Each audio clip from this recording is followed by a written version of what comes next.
Assalamualaikum warahmatullahi wabarakatuh. Alhamdulillahirabbil alamin wa bihi nasta'inu ala umuri dunya waddin.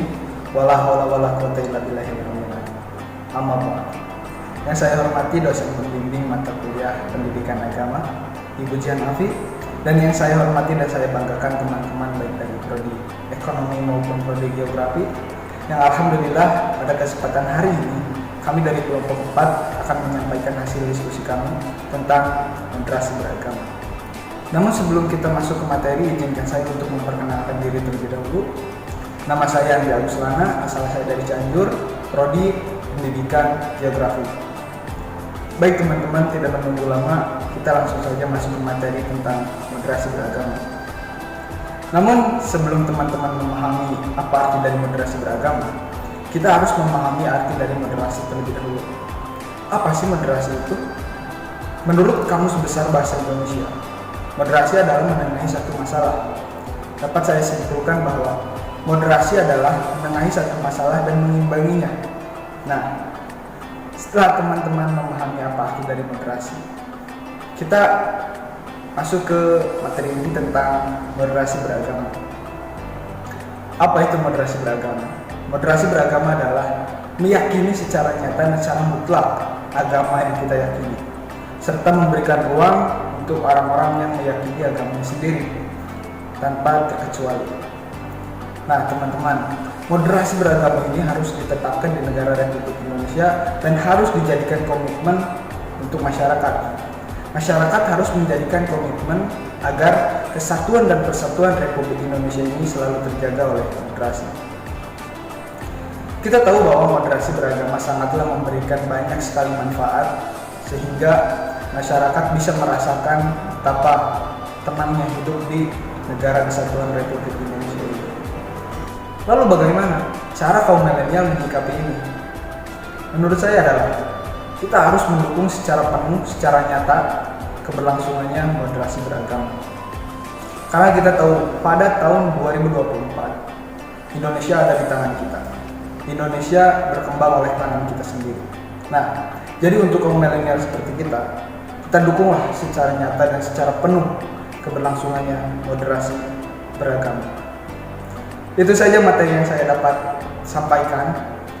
Mohon maaf bila ada salah-salah kata. Saya ucapkan terima kasih. Assalamualaikum warahmatullahi wabarakatuh. Perkenalkan, nama saya Vela Luciana dari Prodi Pendidikan Geografi. Di sini saya akan menjelaskan materi tentang konsep dan prinsip moderasi. Teman-teman bisa lihat di sini ya.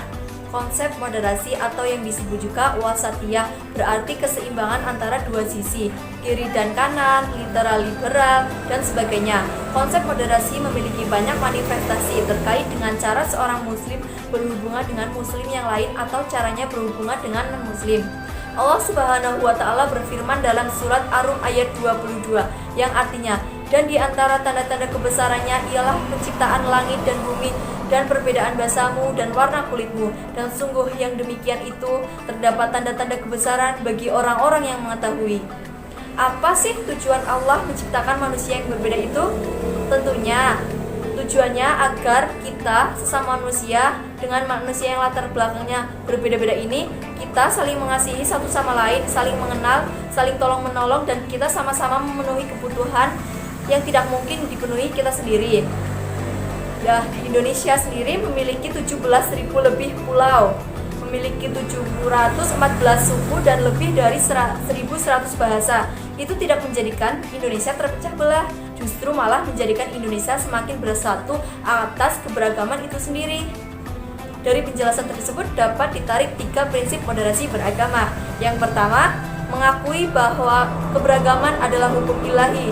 Yang kedua, untuk percaya pada kesatuan dan harkat martabat manusia. Yang ketiga, untuk menyelesaikan masalah-masalah yang menjadi kepentingan bersama. Demikian materi yang dapat saya sampaikan. Kurang lebihnya saya mohon maaf. Dan materi selanjutnya akan disampaikan oleh teman saya. Halo, Assalamualaikum warahmatullahi wabarakatuh. Perkenalkan, nama saya Elvin Ameriksawan dari Prodi Pendidikan Geografi. Di sini saya akan menyampaikan tentang mengapa moderasi beragama sangat penting di Indonesia. Baiklah teman-teman, mengapa moderasi beragama sangat penting di Indonesia? Karena kita semua pasti tahu bahwa negara Republik Indonesia memiliki banyak suku dan agama.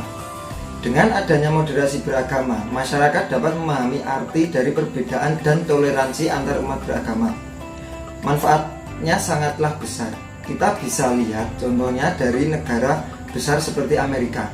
Di Amerika, moderasi kurang penerapan, sehingga banyak kelompok-kelompok yang tidak menghargai perbedaan. Contohnya perbedaan fisik. Di Amerika masih banyak yang saling membeda-bedakan antara ras kulit putih dan ras kulit hitam. Kemudian, penganut agama muslim dan non-muslim. Kita perlu bersyukur karena di Indonesia sangatlah menerapkan moderasi beragama, sehingga jarang sekali adanya perselisihan antara umat beragama. Karena moderasi merupakan cara untuk menghindari radikalisme dan ekstremisme. Maksudnya yaitu Islam yang tidak mengajarkan kekerasan. Moderasi beragama tujuannya memberikan edukasi kepada masyarakat untuk menjalankan syariat Islam yang modern. Misalnya, mengajarkan untuk menghargai terhadap sesama umat manusia, khususnya bagi mereka yang tidak seagama atau non-muslim. Oke teman-teman, di dalam moderasi beragama terdapat moderasi berbasis Al-Quran.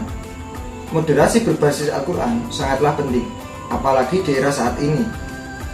Penguatan keislaman harus merujuk kepada Islam yang modern. Moderasi Islam berbasis Al-Quran menjadi inti dari sebuah tatanan masyarakat yang ideal, khiyar ummah. Dari istilahnya, moderasi dalam Al-Quran disebut dengan wasatiyah, diambil dari kata ummatan wasatan, umat yang moderat.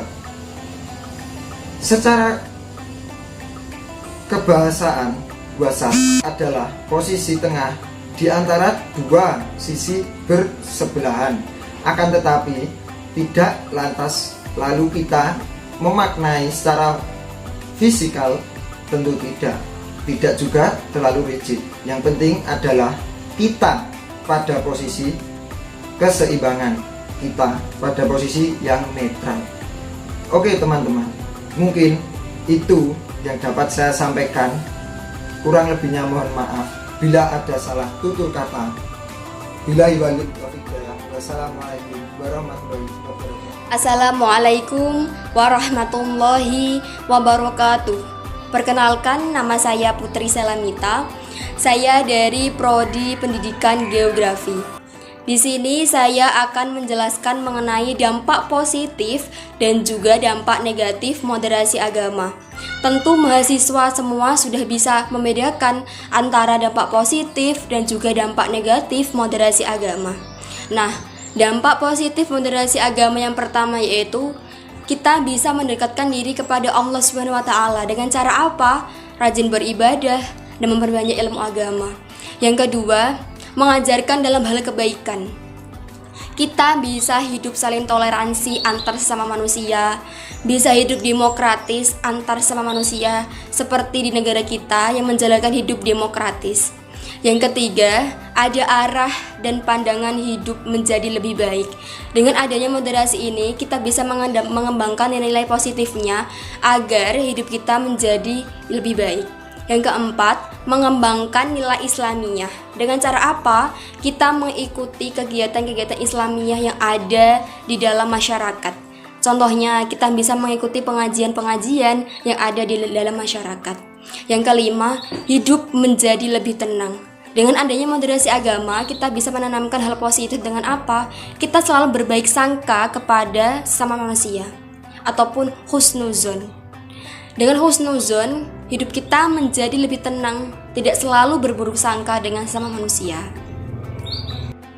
Adapun dampak negatif moderasi agama yang pertama yaitu munculnya organisasi-organisasi menyalahgunakan agama. Seperti halnya munculnya organisasi anarkis yang mengatasnamakan Islam. Yang kedua, perselisihan perbedaan agama. Tentu di seluruh dunia perbedaan agama itu menjadi perdebatan. Tapi kita harus bisa menyikapinya agar kita bisa menghargai perbedaan agama di antara kita. Contoh perselisihan perbedaan agama yaitu konflik Aceh. adanya konflik Islam dengan Kristen. Yang ketiga, pertentangan nilai-nilai agama. Contohnya seperti apa? Semena-mena melakukan nilai agama yang tidak sesuai dengan syariat Islam itu bisa menghancurkan ataupun bisa menyalahgunakan nilai-nilai dalam Islam. Sekian penjelasan dari saya. Apabila ada khilaf ataupun perkataan yang kurang berkenan dari saya, mohon dimaafkan. Wassalamualaikum warahmatullahi wabarakatuh. Assalamualaikum warahmatullahi wabarakatuh. Perkenalkan, nama saya Kiswanto Syahputra. Saya akan sedikit memaparkan contoh dari moderasi beragama.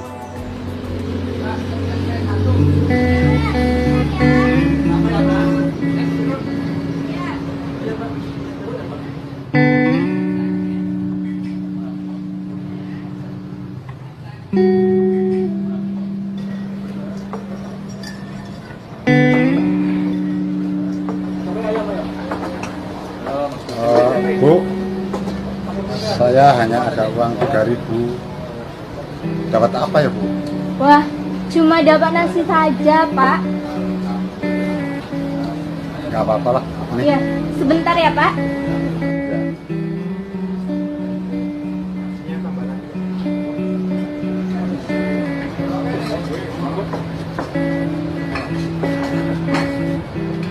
Ayamnya enak tuh. Apalagi ditumpek, Mas. Enak ya? Yang ini enak banget. Enak banget ya? Ya, kalau saya masih belum berani ke pedesnya itu, Mas. Pak, silakan dimakan. Oh iya, terima kasih. Iya.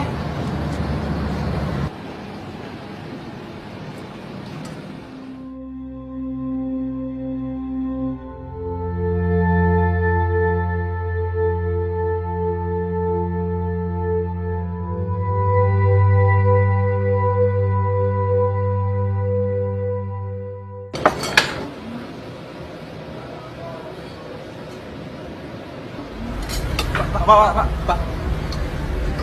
Ini aja. Pak, ini yang sudah kotor. Iya, Pak. Ya, ini kan masih baru, Pak. Iya, Pak. Ini aja, Pak. Aduh, terima kasih. Saya satu aja ya ini. Oh, Ini iya. aja. Oh, Terima kasih.